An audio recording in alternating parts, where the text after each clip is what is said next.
I'm so excited to share with you our recipe today. It's mango salsa. It's the perfect combination of sweet and spicy, and it is so easy and delicious to make.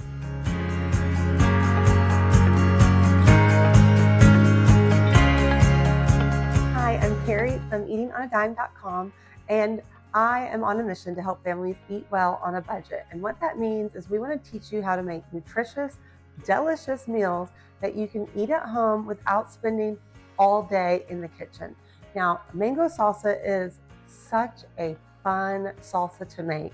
It is so easy to make, but what I love about it is you can keep it in the fridge and use it all week long. It's delicious with chips. It's amazing on grilled chicken, grilled steak, even pork chops. So you can make this one salsa and use it a multiple of different ways, guys. You're gonna love it, and you can find the full recipe linked in the description below. Also, I would love it if you would drop a comment. Let me know if you've ever tried a mango salsa, because you are in for a treat if you haven't. Since it's mango salsa and we're using fresh ingredients, I do want to talk about mangoes. So we got some fresh mangoes here, and I want to talk about how to know if they are ripe. Basically, all you have to do is you just squeeze them a little bit. If they're hard as a rock, kind of like a hard avocado, they're not ready. But if they indent a little bit when you squeeze it, you can feel a little bit of pull, they're ready to go. If they're really easy to squeeze, they're a little overripe, and you can still make it with the mango salsa. It'll just be maybe a little mushier and a little harder. So a couple of these are extra ripe, so they're gonna be a little bit harder for me to cut today, but that's okay. They're gonna be super sweet and delicious. Also, before we get started, don't forget to like and subscribe. I don't want you to miss any more of our future recipes that we're making, and we're on a roll. We have hit over 129,000 subscribers, and we're so happy to have each one of you here. So drop that comment below, and also don't forget to like and subscribe. Before we start cutting, let's talk about mangoes. Now, I want to just show you that mangoes, to cut them, are kind of difficult. So I did all my research, and what I've learned is that mangoes are not exactly round. You're going to see there's basically four sides, two longer sides and then shorter sides. So that tells you what the shape of the pit is. The pit on the inside is actually oblong, meaning it's like the shape of kind of like an egg, but like a 2D egg, right? And it's right in the middle. So that knowing that information is going to help you figure out how to cut your mango and how to get it diced up.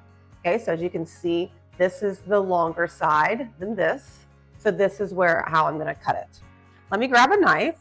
You're going to want a really sharp, big knife for this. I sharpened my knife. I have the link for you guys if you want it. I'm just going to cut off the bottom just a little bit so I have a good work surface so it'll stay flat. This will make it easier on me. Then I'm going to turn it to where I have the longer sides on my knife. So what I mean by that is the shorter side is facing you. I'm actually going to cut that longer section off. So I'm just going to start right off the top and try to cut down. If I hit the pit, oh, I got lucky. If you hit the pit, like you feel a hard surface, then you just need to go a little bit further over. So I'm going to flip it and do the other side. I'm doing pretty good. Not hitting the pit, so that's good. And then see how you have these two beautiful pieces that are cut off. The mango, and we're going to turn it to where we can cut these sides off. Again, start at the top, and then I kind of hit some of that pit. I can feel it, so I'm just adjusting my knife to go around it and getting that off so we can get that extra flesh off. Oh, out of the way. Okay, that one I got a little bit into the pit. That's okay, but look.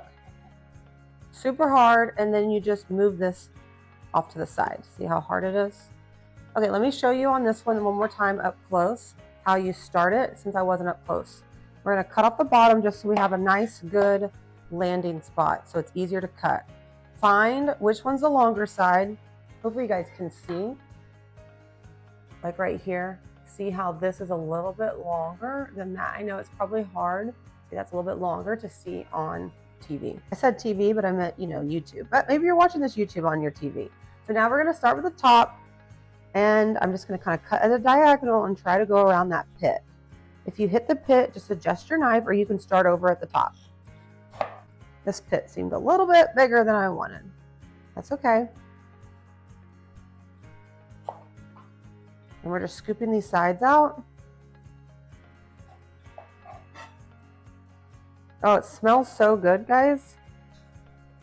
And you have these beautiful pieces. Now it comes for the fun part. We're going to actually take one of these pieces with the skin side down.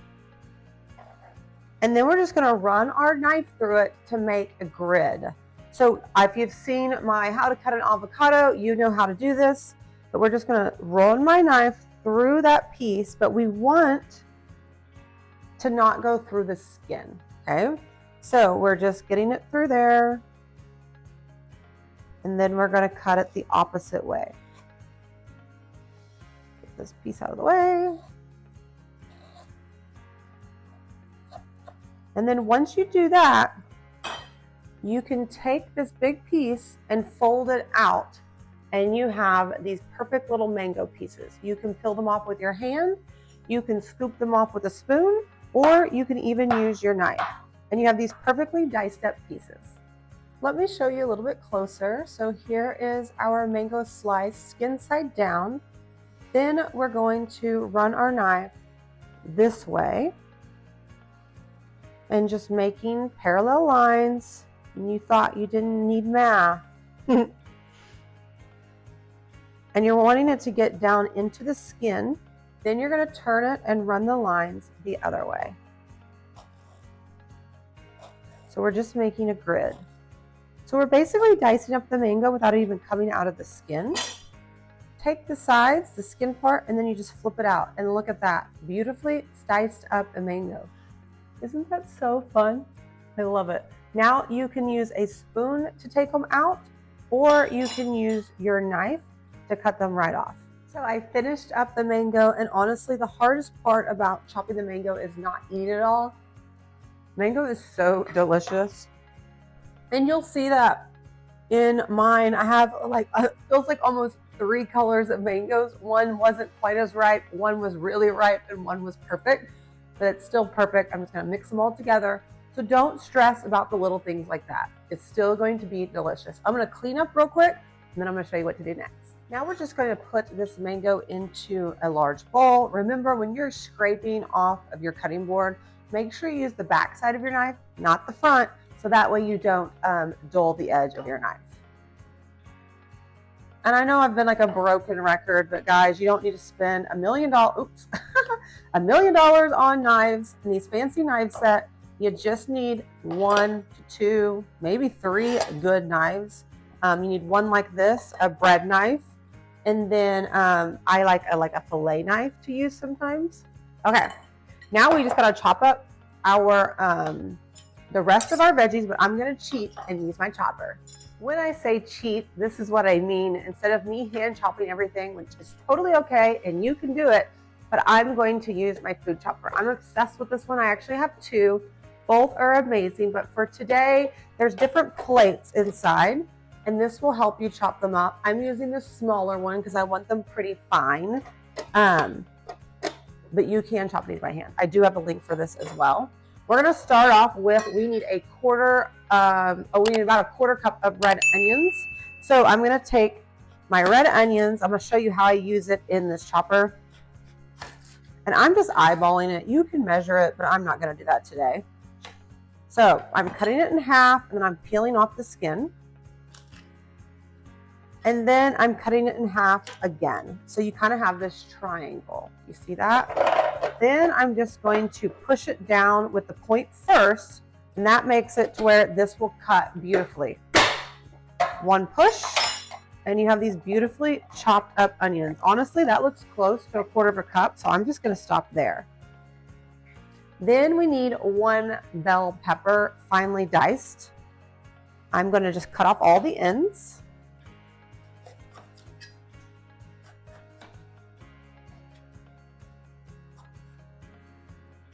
And I just cut around it, and then we're just gonna place this in this chopper.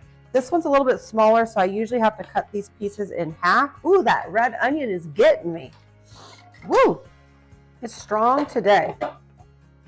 And then I'm going to place skin side up. That just makes it easier. Place it on here, push it down, and look at how fast this is. And I'm just showing you, I know it feels repetitive, but I just want you to see in real time. No fast forwarding, no speeding up, no cutting, like chopping the video, so you can see how fast this really is to do. Look at that. You cannot chop, even the best cannot chop it that fast with a bell pepper. Now it's time for jalapenos, which means I'm busting out my jalapeno gloves. So I like to wear gloves. These are just like kitchen cleaning gloves. They look like they've been through the ringer, but I just use them for jalapenos. So I don't clean with them. That's why I got them in a fun color and I call them my jalapeno gloves. You don't have to have gloves on jalapenos, but those seeds, the juices get on your fingertips and whew, it is so hard to get off. So invest in a cheap pair of gloves and you're golden. Now I'm just going to cut the end off. Cut it lengthwise. Use a spoon to scoop out the seeds.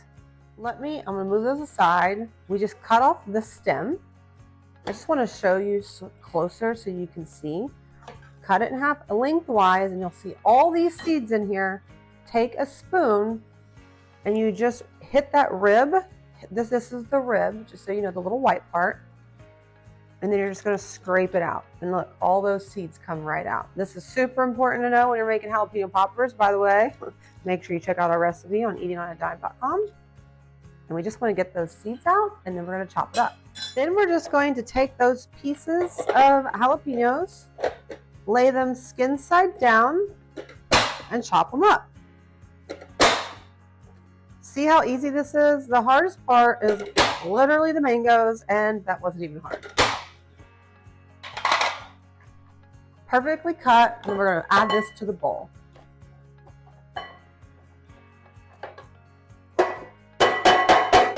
Get all the goodness out.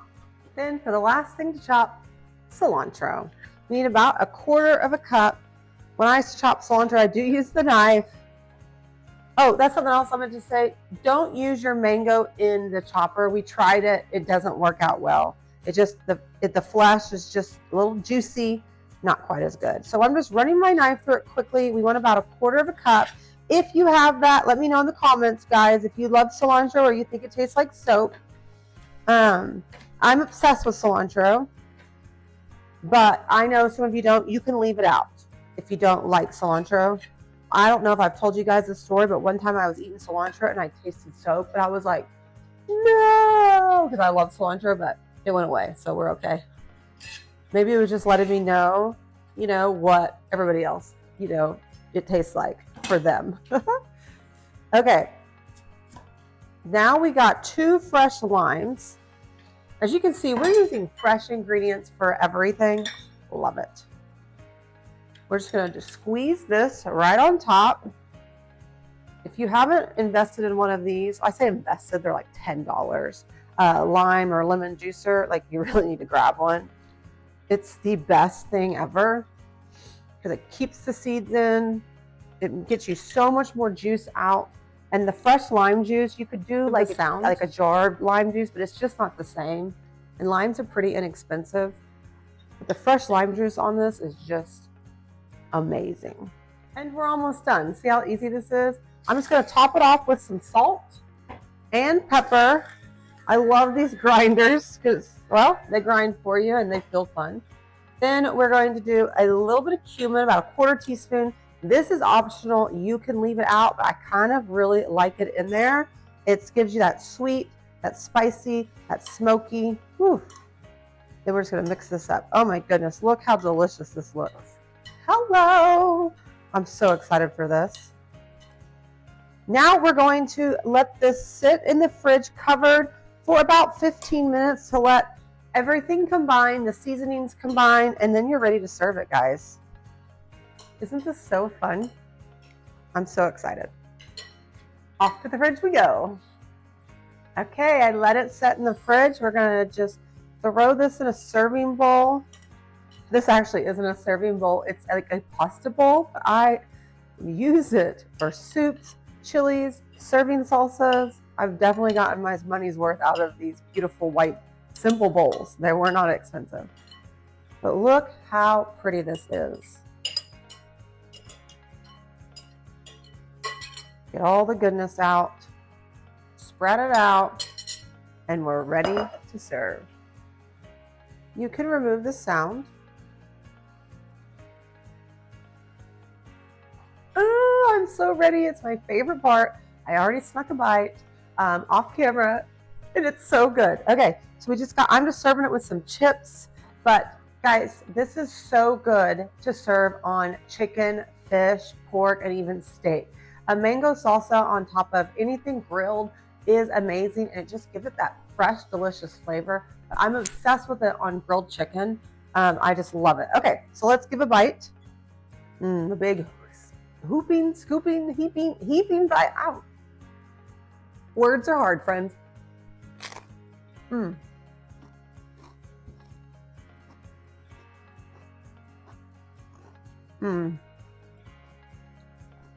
Guys, 2 thumbs up. 1, 2. I can't stop eating it. Friends, I'm out of here, guys. It's so easy to make mango salsa. I hope you saw. It's delicious, and this will keep in your fridge for several days. I would say it would stay fresh for 2 days, but you could easily eat on this for 3 to 4 days just because of the mango. But friends, so good. Make this for your next holiday, your next potluck.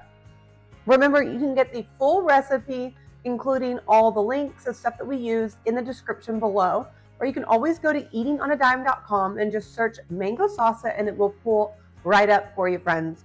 Remember, if you make it, please go back to our site and leave a comment and a review. Leaving a review is the #1 way that you can help support us. It allows us to see what you liked, what you didn't like. So we are constantly tweaking our recipes to make them better for you. So we need your input, and we need you to leave those reviews. Okay, guys, don't forget, like and subscribe. I don't want you to miss any more of our recipes, and I will see you next time in my kitchen. Wait, don't go. We've had several requests to see the puppies because you guys hear them all the time. Actually, they were really good for this video, but this is Rosie. Rosie, say hi. She's like, why am I on camera? This is Rosie, or Rosie Roo. She is a mini golden doodle. And we actually thought she was going to be a little bit smaller than this, because I joked around how I was going to have a cooking show, Cooking with Rosie, and have Rosie in like a baby carrier while I cooked. But she's way too big for that. So stay tuned for more future videos and seeing more of our adorable fur babies. But I will see you next time, guys, probably with a puppy in my kitchen. Bye, friends.